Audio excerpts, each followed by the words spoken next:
రేవంత్ రెడ్డితో ఇప్పుడు మాట్లాడతలేరా? Senior politician కదా, నథింగ్ రాంగ్. అరవింద్ గారు ఇప్పుడు అవకాశం వస్తే మాట్లాడతాం. ఏమి అంటే ముఖ్యమంత్రి అయిన తర్వాత మీరు మాట్లాడారా? అవకాశం రాలేదు. వస్తే మాట్లాడతాం. ఎక్కడ ఎదురు పడితే మంచిగా కార్డియల్గా కలుస్తాము. ఇప్పుడు కాంగ్రెస్ వాళ్ళు మా జిల్లాలో వచ్చి మీటింగ్లు పెడతా ఉన్నారు, మేము పోతున్నాం, అటెండ్ అవుతున్నాము.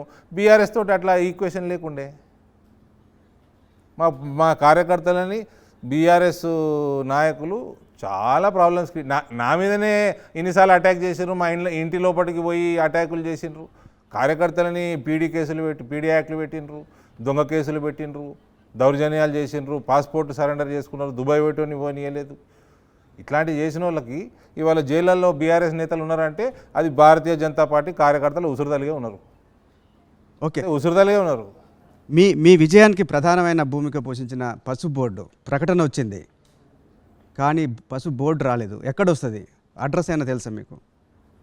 మోడీ గారికి తెలుస్తుంది అండి. అది అంటే మీరేమన్నా ఎందుకు వస్తుంది? మీరు ఇచ్చిన బోర్డు అనేది నేషనల్ బోర్డు అండి, నేషన్ వైడ్ వస్తాయి ఆఫీసులు. మీరు ఇచ్చిన హామీ కాబట్టి తెలంగాణకి ఏమైనా తీసుకొచ్చే అవకాశం ఉందా? తెలంగాణ కూడా వస్తుంది. పసుపు ఎక్కడెక్కడ ఎక్కువ పడుతుందో అక్కడక్కడ కార్యాలయాలు ఉంటాయి. కానీ ఇప్పుడు దాకా దాన్ని పెద్ద ఇష్యూ ఎందుకు చేస్తున్నారు? That will run as per Modi government speed, వాళ్ళ స్ట్రాటజీ, వాళ్ళ ఆలోచన బట్టి అది నడుస్తుంది. ఎలక్షన్ల కోసం నడవదు కదా. ఈ ప్రాంతానికి వచ్చే అవకాశం ఉందా లేదా? టీవీ ఛానల్ ఇంటర్వ్యూ కోసం నడవదు మోడీ గవర్నెన్స్. తెలంగాణలో కూడా వస్తుంది. తెలంగాణకి నిజామాబాద్కి స్పైసీస్ బోర్డుని తీసుకొచ్చిన వాడిని తెలంగాణ మన నిజామాబాద్కి పసుపు బోర్డు క్రియేట్ చేయించడంలో కీలక పాత్ర ఉన్నవాడిని నా ప్రాంతానికి కార్యాలయం తీసుకున్నా అండి. ప్రమాణమైన కార్యాలయం చెప్పగలుగుతారా? తీసుకొస్తానని గట్టిగా హామీ 100% చెప్తా, 100% చెప్తానండి. అరవింద్ గారు, దాని కంటిన్యూషన్ క్వశ్చన్. మీరు 2019 బిఫోర్ ఎలక్షన్స్ బాండ్ పేపర్ రాసిచ్చారు 100 డేస్లో ఇస్తా అని. 100 డేస్ రాయలే, 100 డేస్ కవిత అన్నది. సరే, నేను బాండ్ పేపర్ రాసిచ్చారు. ఇప్పటికి డోంట్ గెట్ కన్ఫ్యూజ్. 100 డేస్లో కవిత నిజాం షుగర్ ఫ్యాక్టరీ తెరిపిస్తాను. నేను టైం రాయలే, టైం మెన్షన్. ఓకే సార్, మీరు టైం పీరియడ్ రాయాలి. సరే, అయినా 1 సంవత్సరం 2 సంవత్సరాలు ముందే తెస్తుంటే కరోనా మీ కంట్రోల్ ఉంటే ఆపేది ఉండే. మీరు అయితే ఇప్పుడు మీరు కరోనా కంట్రోల్ చేయగలుగుతారా చెప్పండి? నిజామాబాద్కి పసుపు బోర్డు తీసుకురాలేదు. ఇట్స్ ట్రూ, ఒప్పుకోవాలి. మీరు ఒప్పుకోవాలి. Not true. అయితే ఇంకొక విషయం నేను ఒప్పుకోను. మీరు ఎవరండి నాకే ఒప్పుకోవాలని? మీరే ఒప్పుకోండి. చదువు వస్తుందా? ఓకే చెప్పండి. గెజెట్ పంపుతా, మీ నెంబర్ ఇవ్వండి.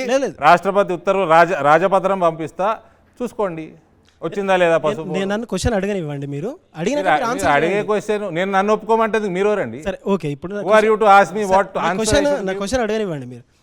మీరు పసుపు బోర్డు కంటే మెరుగైన స్పైసెస్ బోర్డు తెస్తాను క్వశ్చన్ అడుగుతారు, నేను ఇట్లా జవాబులు ఇస్తా. మళ్ళీ ఇదే అహంకారం అరవింద్ కంటే. మీ పార్టీలో సంబంధించి మీ పార్టీకి don't waste your time for. Okay పసుపు బోర్డు గురించి రేవంత్ రెడ్డి ఏం మాట్లాడారు ఒకసారి చూద్దాం. రేవంత్ రెడ్డి ఏం మాట్లాడారు చూద్దాం. అరవింద్ గారు రాసి ఇచ్చిన బాండ్ పేపర్ ఇది రాకండి. ధర్మపురి అరవింద్ అనే నేను ఈ ప్రాంత రైతుల కోసం బోర్డు తీసుకొస్తా, గిట్టుబాటు ధర తీసుకొస్తా. ఒకవేళ అది తేలేని పక్షంలో రాజీనామా చేసి మీ మధ్యలో కూర్చొని పసుపు రైతుల పక్షాన కొట్లాడుతా అన్నాడు. నేను అడుగుతున్న ధర్మపురి అరవిందును, నీ పేరులోనే ధర్మం ఉంది తప్ప నీ బుద్ధిలో ధర్మం లేదు. నువ్వు అధర్మపురి అరవింద్ అని చెప్పి నేను సూటిగా నీ మీద ఆరోపణ చేస్తున్నా. అరవింద్ గారు, నువ్వు గుండు కొట్టుకుంటే మాకు అభ్యంతరం లేదు. నీ గుండుకు పంగనామాలు పెట్టుకుంటే మాకు అభ్యంతరం లేదు. నీ గుండుకు పచ్చబొట్లు పొడిపించుకొని గాడిద మీద ఊరేగినా కూడా మాకు అభ్యంతరం లేదు. మరి బోర్డు 2 రోజుల్లో తెస్తా అన్న నువ్వు 2 రోజులైనా మీరు 20 నెలలైనా తేలేదు కదా. ఎవడి ఇష్టం అంది అంటే వీళ్ళకి చదువు వస్తుందా, చదువు రాదా?